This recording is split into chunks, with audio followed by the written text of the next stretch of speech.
ક્યાં ગામ કયું? પાલડી. ગામ પાણી ગામ પાલડી, તાલુકો સિયોરી, જિલ્લો બનાસકાંઠા.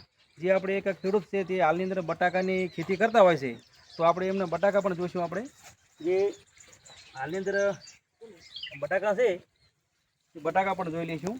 જે આપણે એમને ખાતર આપ્યું હતું તો એ વિશે આપણે જરા ખેડૂતને પૂછા કરે, તમને કેવું લાગ્યું ખાતર? ખાતર સારું લાગ્યું અને જો ઓર્ગેનિક ખાતર છે તે અમે કોઈ બળું ખાતર વાપર્યું નહીં અને બેઠક પણ સારી થઈ છે. એવું છે એમ ને? તો પછી તમારું જરા નામ જણાવજો. ઠાકોર સંજયભાઈ પુપડજી પાલડી, તાલુકો ડીસા. અને તમારો મોબાઈલ નંબર?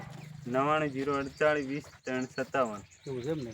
તો પછી તમે ખેડૂતને શું કહેવા માંગો, બીજા ખેડૂતોને કે આ વપરાય કે ના વપરાય ડીએપી ખાતર આવી? ડીએપી સારું આવે છે, આ જ ખાતર તમે વાપરો. એવું છે એમ ને? તો કેમેરામેન કહે જરા કે આપણે એમાં રિઝલ્ટમાં કે કલરમાં કેવા છે જોઈ લે. ઝાડ પણ સારું છે, બટાકા પણ સારું છે, ઉત્પાદન સારું મળે.